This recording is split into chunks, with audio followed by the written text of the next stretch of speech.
Hello. Welcome to workshop 4. We are green today. I've even coordinated my wall and my dress because it is hot in London today. But green means that we are talking about money. So if you are on any of my platforms and you see these green graphics, usually they're going to be about money, pricing, packaging, how to get paid in a way that works for you. So if you want to dive deeper into this topic, check them out.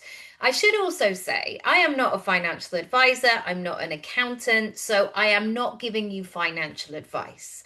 Where I am coming from, however, is how you can make things work for you in terms of your business model and coming from a mindset perspective. Now, here is where I'm coming from. When I started, when I was 18 years old, even though I'd worked from being like 12 or 13, babysitting, it was all illegal in the 90s. I don't even know if it was legal or not, but I've been working a long, long time. There was never, for me, a correlation between doing what you love and earning money from it. And so when I moved to London at 18 to say that I was going to be an actor, people were like, oh, good luck with that. You're going to be a starving artist. And there have been times in my life where I've never been starving, but I've been closer to the line than I would like. And I realized that there was a lot of money mindset work that I needed to do. I was limiting myself in so many different ways. And so, what I want to do is to create this space where we don't necessarily have to become billionaires. I am not a billionaire, but I do what I love and I do make money from it. And I think that this is a great conversation to have because it's possible for all of us. Today, I want to talk about how you can bring ease into paying and receiving large transactions. Because I believe that money needs to be a circular conversation. When we are talking about building businesses, it's never just about receiving the money and going, great, I've been paid. It's all about what you're putting out there. Who are you in the world? Are you investing in yourself? Are you paying things? What's your relationship like with money? Also, when you get that money out of the blue or you've worked really hard for it, how are you feeling? Is it enough? Does it feel good? Do you have to spend it immediately?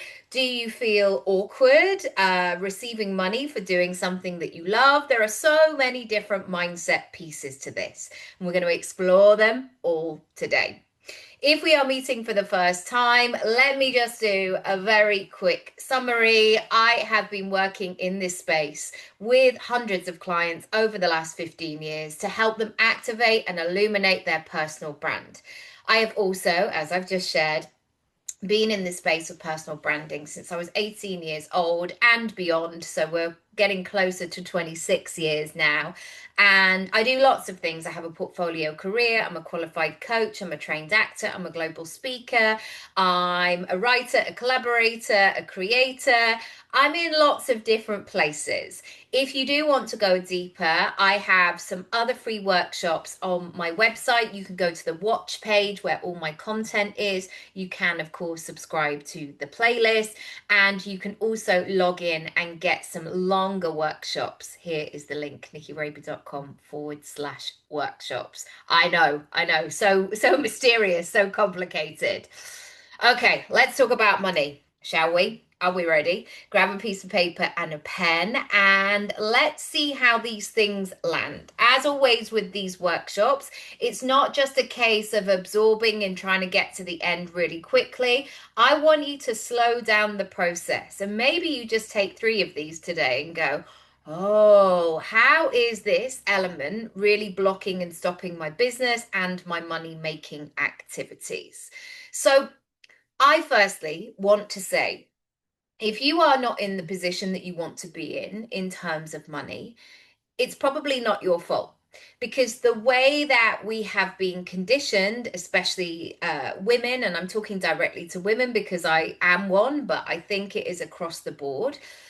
We weren't taught about money. I remember being at school and a local bank came in and they gave us one of those like awful uh like a hold all bag or a rucksack and a pen, but they weren't talking about financial advice. They weren't talking about interest rates on credit cards. And you betcha, as soon as you turned 18, you got that credit card.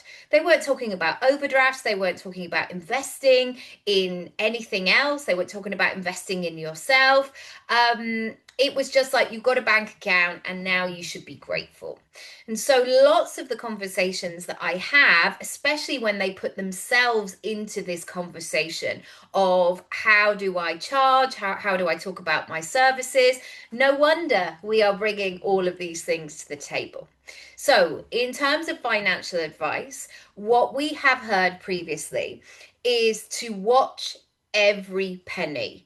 Keep an eye on your finances. Watch every penny.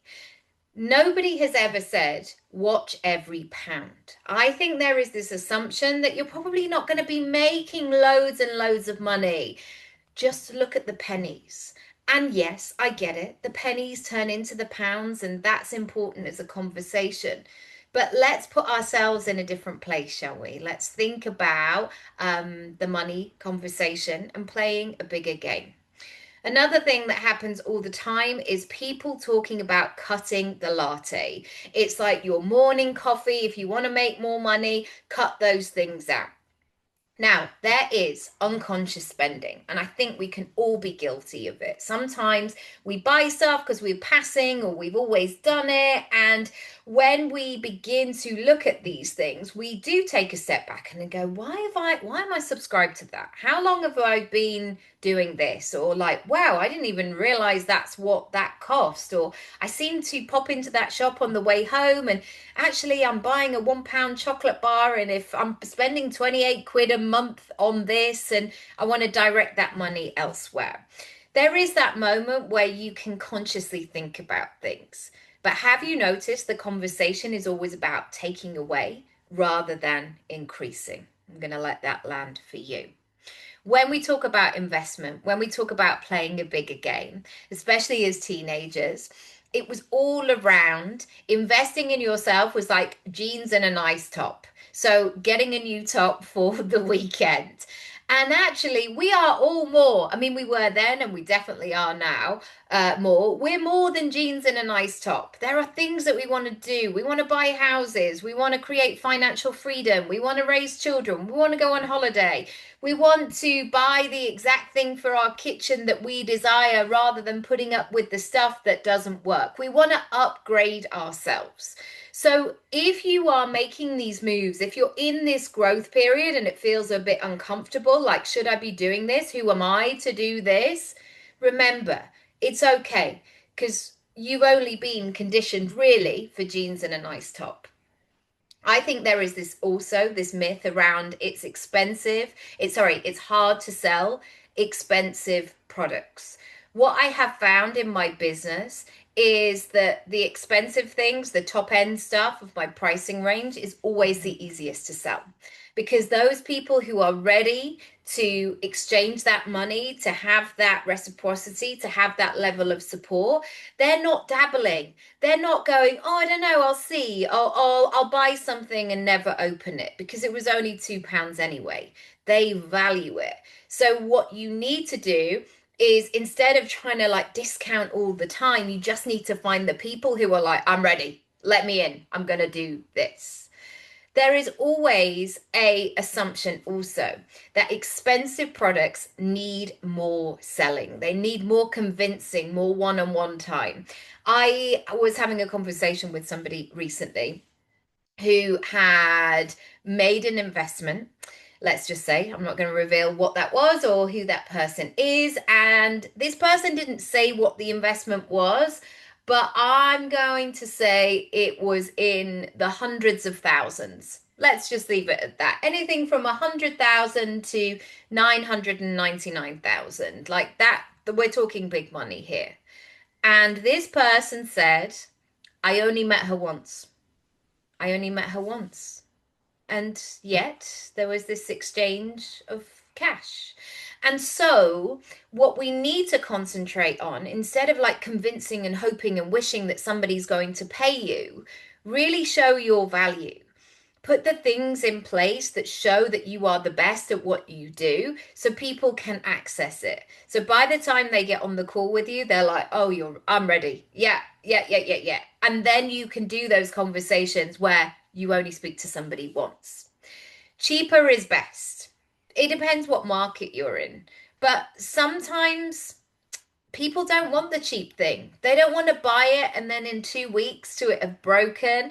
And I think sometimes we can look at all sorts of products like this. We can look at the wire that we might buy, an extra phone charger, and it's like, oh, I got it here and it was really cheap. And, I got three in the pack. Well, one of them doesn't work. One of them needs to be sent back. And the other one, it lasted for a bit, but it broke after a while. Sometimes that moment of somebody saying, "Do you know what? I want the best. And I want the thing that's going to work. I want the transformation. I want the value. And I want you." So be open to those people entering your shop. Be accessible to everyone. I think, especially for women, this notion has um, really been born from an early age. It was a case of like, just be nice to everybody, be kind with everybody, share your sweets with everybody. And some boys, wouldn't be sharing their sweets, and people were like, "Oh, well, boys will be boys." And it's like, well, why is the girl expected to share everything? One thing I realize is I don't think you should be accessible to everybody because some people are not ready. Some people are not worthy. Some people won't respect your time, your boundaries, your offerings, and those sorts of things. I want you to think about where that being accessible to everybody is coming from. So, when I put together my pricing menu, for example, I have free content like this. And I have no idea who watches it because not everybody is going to message me afterwards. But I love that I can put my heart and soul into this kind of content and then it can go and do its thing.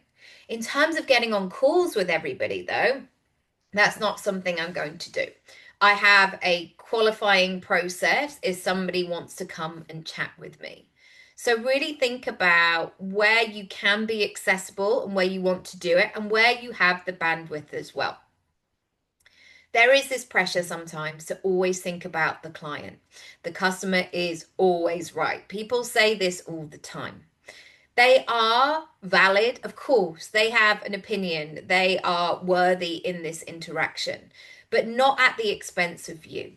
And I think so often people are trying to create business models that suit their client, but behind the scenes, they're really pushing and shoving and it's not going well at all. So I want you to think about how that lands for you today and make sure that when you're thinking about your money, are you getting what you need from the transaction? Yes, you might be helping loads of people. Yes, they might be messaging you and saying, "Gosh, I really love that thing," or "I'm getting loads of great results." But if on the last Friday of the month you're looking at your bank account and going, "But where's my bits?" That's when you need to start thinking about you. Going on from what I said previously, this idea of being kind, generous, and accommodating of everybody is a thing that we need to really not grapple with, but communicate with. Now, wherever I am, I will have a common level of decency where I will smile at somebody in the street, I'll say hello. If somebody talks to me, I will talk back. But I'm not giving everything of myself to everybody. Free business advice here, doing this over here, running across London for 3 hours to do something. Like I have to operate from that full place. So when we're going to the next level of money, and we're talking about it as an energy, as a relationship, we have to look at that energy and that relationship with ourselves. Finally, this idea of "I'm just not good with numbers," or "I'm so frivolous, like money just flies out of my hands as quickly as it comes in," or "making it up," or "winging it." These kind of phrases were sort of cool and spontaneous, and like people would like laugh it off. I'm not saying like never laugh about these things, but honestly, if you want to go to that next level, it's time to take it seriously and study it and think about it. And about 33 days ago, I really began my exercise routine again. And I was quite shocked of like what I needed to do. I thought I was doing the things like, yeah, I walk everywhere, I'm doing this, but I wasn't consciously thinking about it until my Apple stats began to tell me, like, oh, you're up, you're doing this. And you know, when they show you the graph, you're actively doing more. And I think that that's what we need to do. We need to check that operating system that is going on inside our heads at all times. So instead, I would love you to clearly define where you're going and how you operate. So, in terms of money and receiving larger amounts of money and playing a different kind of game, I want you to really think about what that means for you. Just saying, I want to make more money is not clear enough. What does that look like on a weekly, a monthly, a yearly basis? What do you want to be able to do? What kind of person do you want to be? Really go into the details. Number two, be conscious in your language choices. It's so easy to brush those things off of like, I've no idea what I'm doing. I'm making it up as I go along. I want you to clean up that language. And even if you don't know, because we don't know everything, make an attempt to talk to yourself in a way that you say, instead of saying, I've no idea what I'm doing, change it. Each and every day, I'm finding out more. Each and every day, I'm learning more and more. And make sure you have those moments at the end of the day where you go, flippin' heck, I learned that today. Or I've had a different change, I've had a different thought. I'm now going to do this. And here is the plan and the system and the structure and the strategy to make that happen. Number three, be the person that you desire now, slowly, incrementally. I think that there is sometimes that moment, we see it in films all the time, where suddenly everything changes and we become like this future self version of ourselves, that one that's perfect and got it together and all the things. And we just hope that suddenly one day we're going to wake up and we're going to be that person. For most of us, however, it happens incrementally. And you can make a decision which direction you go in. And the decisions that you make now, are you moving yourself closer to the person that you want to be, or are you moving further away? Money mindset may be a daily mindset. It may be a muscle, like brushing your teeth or washing your face or making a cup of tea or drinking water. It's something you might need to look at daily. You might need to have those anchors in your day where you check in. These lovely, like housekeeping habits. Maybe on a Friday, you always look at your sales. You look at what's happening. You look at your output. Have those metrics that you check in with. Watch and learn how other people move and pay and receive. So if you are somebody that dilly-dallies and procrastinates and like overthink things and you get stuck in a loop, watch how the energy of somebody who goes, no problem, I'm going to pay that invoice immediately. Notice how that changes things. They're not then thinking about the money, they're thinking about the action. They are in motion. When I left drama school, I got 2 jobs back to back. So I left 5 months early. It was honestly one of the best teachings I could have had because I was in 2 plays with people who had worked in the industry for years. So I watched how they took phone calls. I looked at how they showed up for rehearsals, how planned they were, how they spoke about money, how they negotiated terms, how they set boundaries. If you want to make more money, put yourself in places and spaces, and sometimes that's just listening to a podcast where people are doing what you want to do. It's the oldest piece of information, but honestly, it will really help and support you. Who you want to help and who is ready. I don't want you to keep putting energy into convincing people, telling people, like cold calling people, hoping for the best, going, please, please, oh, it'll be great and I can change your life and I'll help you. If people are not ready, they're not going to pay you, they're not going to clock it, and they're not going to think it's for them. And so instead of putting all your energy into that convince mode, I want you to put it into your create mode. Being the person who I'm doing this and I'm excited about this and I'm launching this and I got this result and my client did that. Focus there instead of saying you should do X, Y, and Z. Until that person is ready to come on board, they're not going to be, it's not going to be a great use of your time, essentially. The final one, keep talking about it. If you want to achieve something or change something, the best thing that you can do is put it front and center. I always talk about this in terms of goals. Put your goals where you can see them. Because if you put them on a piece of paper and shove them to the back of the drawer, you're not bringing it out again and again. Equally, when you think about your wardrobe, for me personally, I like to be able to see it. It's not categorized in like a Kardashian way, but like I can see where my clothes are, and there's a system to it. And I always think that if something is shoved in the back of the cupboard, it's out of sight, out of mind. So if you want to increase your relationship with money, bring it to the center. Okay, let's go into the action exercises now. I want you to think about money. And I want you to remind yourself that money is deeply emotional. We all have our own stories, our own experiences, and some of them are very conscious and some of them are unconscious. We've picked up all of these little things.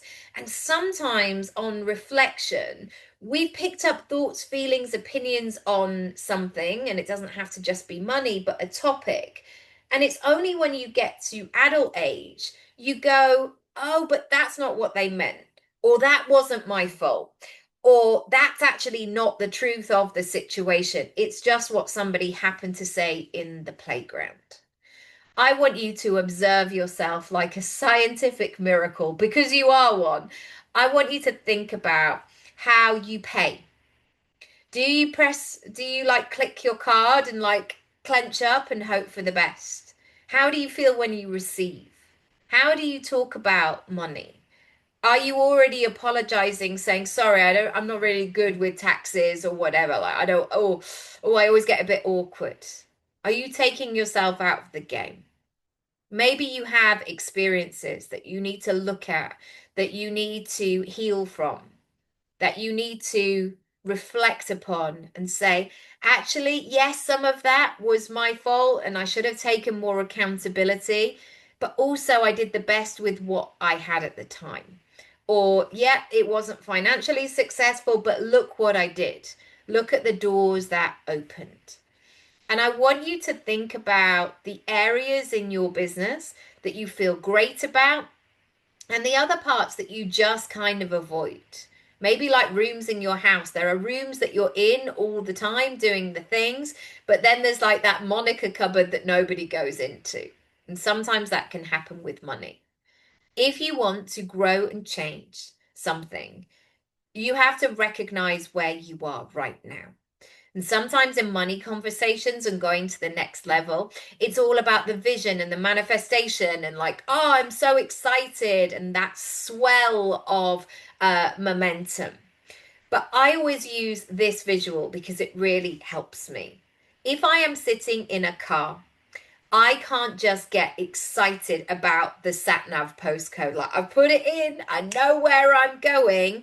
Before I can make a move, I need to figure out where I am right now.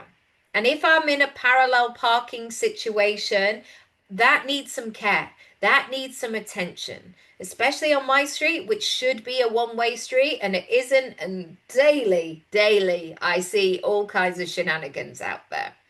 If I am reversing backwards to turn my wheel, I'm looking at the pavement, I'm looking at like the person who crosses the road without looking, I'm looking at the bin lorry that is reversing, this vehicle is reversing round the corner.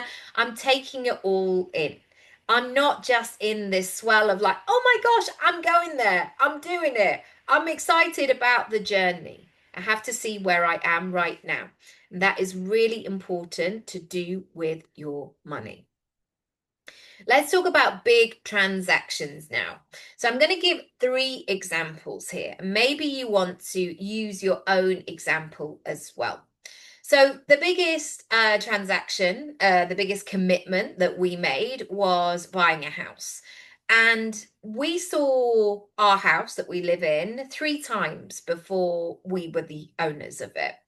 And it's so bizarre because even after the first one, actually the second one, because I came with my mum the first time and then my partner saw it on the second viewing.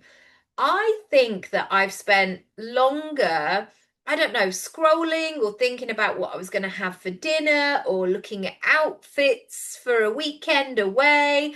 I've spent more time thinking and browsing and perusing that than I did actually looking around this house.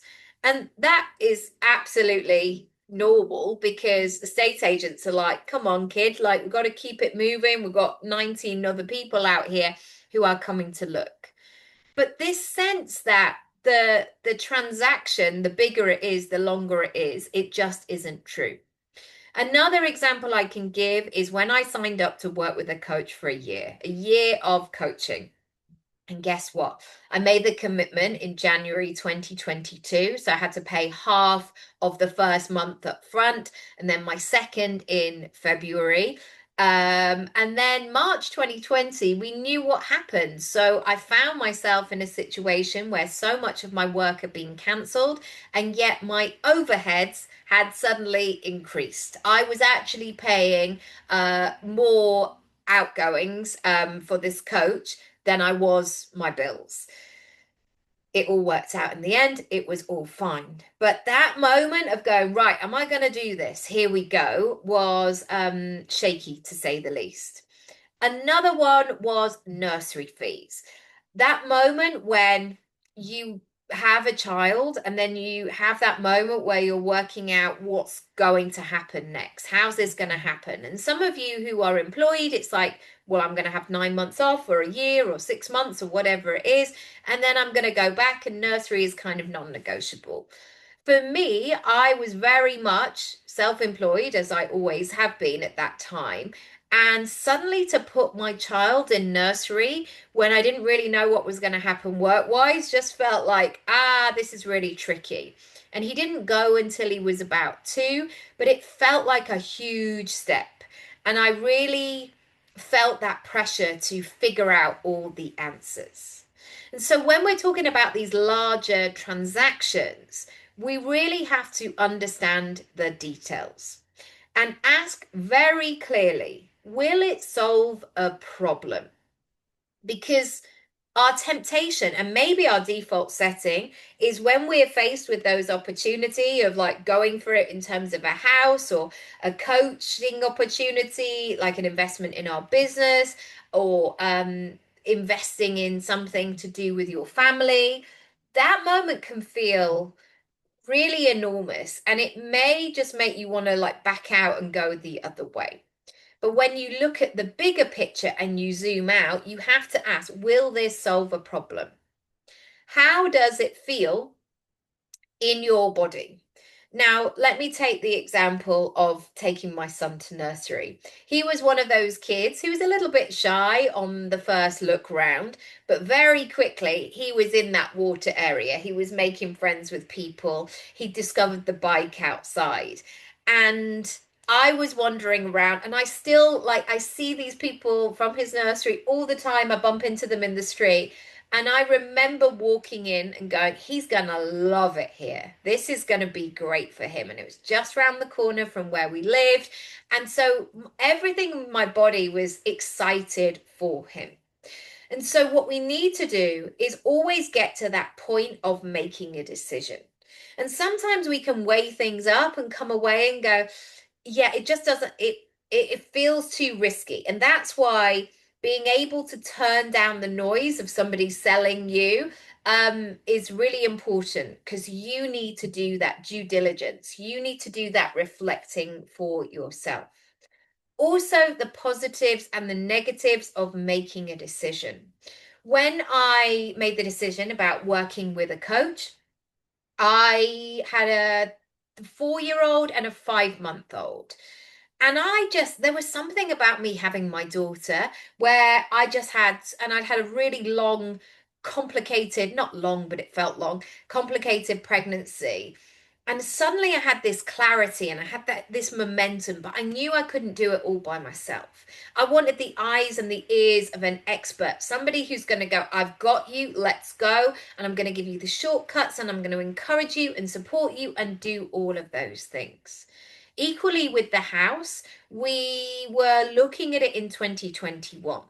And I knew that the market in our local area had gone down a little bit. So for us as buyers, we probably figured out, or we had figured out that we could get a bit more for our money than maybe we could do, certainly what we could do now. And so sometimes that moment of like, we need to take the jump right now, even though it feels scary, even though it feels unsettled. Let's go. Let's see if we can do this. And sometimes that moment of knowing that now is the time to jump is really important.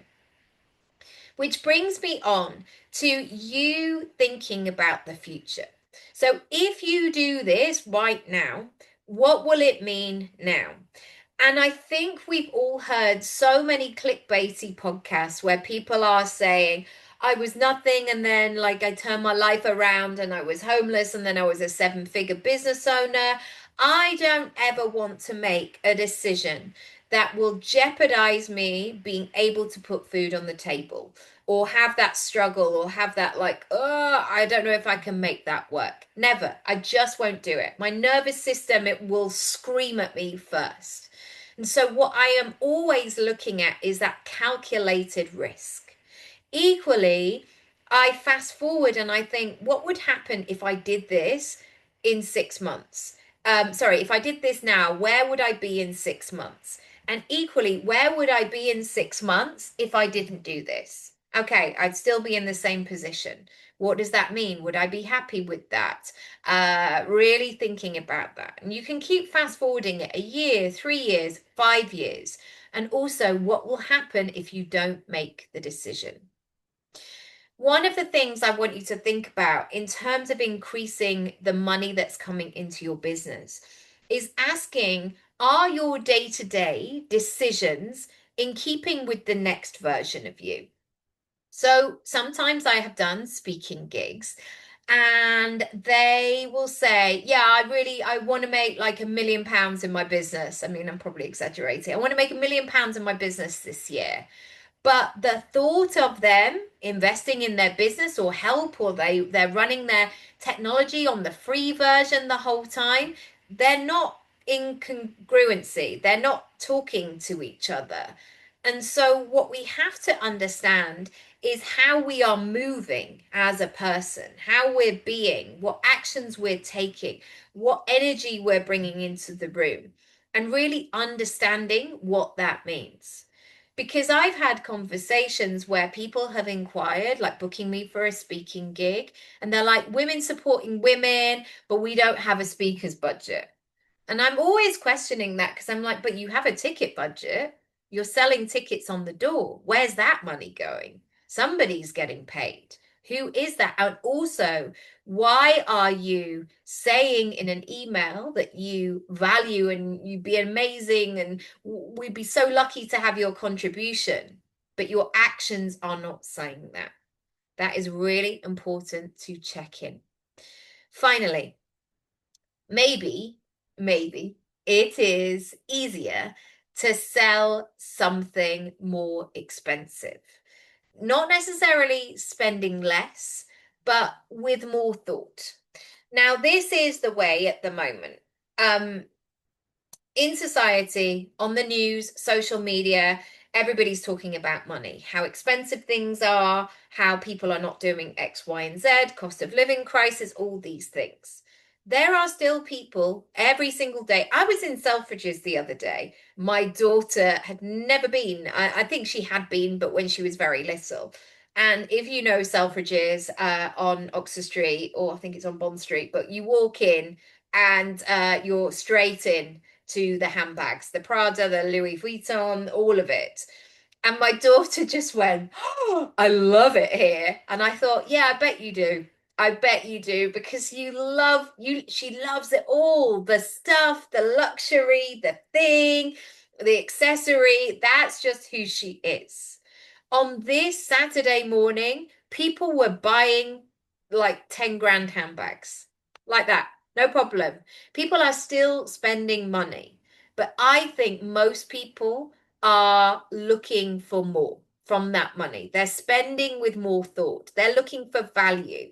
And so be really clear if you want to go to that high ticket place about the transformation that you're providing. And this is often a piece that is missing, be honest about what it takes. Because guess what? People who have not done what you've done, they can really easy like brush it off and start talking about your pricing. So one of the things that I see all the time, because I live in an area where there's a lot of Victorian and Edwardian and Georgian houses, I live in a conservation area, and so some of the rooms are a little bit tricky, or you have rules and regulations that you have to follow. And one of the things that people are always asking in Facebook groups is about bespoke cabinetry. I would really love somebody who can do this. And they've got this very elaborate picture. And one of the things that they say is at a reasonable price, looking for the cheapest way possible to do this. However, if you want that oak, for example, if you want every corner, everything to be flush to the wall, everything to be handcrafted, it's going to cost you more money than going to IKEA. And so that person, we have to recognize who does that. It's a skill, and it's a skill that needs paying for. And so I want you to really lean in to what it takes. And then if somebody doesn't want to pay that, no problem. But this is my boundary. This is what this takes. And sometimes I've heard this, if I've had singers who they've had an inquiry like, we'd love you to just sing a few songs at our wedding. Great, this is what I charge. And when it's in the hundreds or even going into the thousands, they're like, what? It's just singing a few songs. Yeah, it is, but I'm exceptional at what I do. This is where we have to look. And if you are honest from the outside sets and you show people what you do, then it's all going to be great. Be meticulous and detailed and support your nervous system. Notice it all. I am often, when I'm working from my house, at home alone, which is great because it means I can talk to myself. When I do something, great. When I take a bold and scary move, when I do something out of my comfort zone, I vocalize it. Oh, well done, pal. Well done. Yep, saw you there. Saw you do that. Yes, go on, kid. That's it. Well done. And I even saw my daughter the other day. She was on the monkey bars and she was going, believe in yourself, believe in yourself, believe in yourself. And I thought, yeah, talk to yourself. Regulate your nervous system. Say it's okay to go to that next level.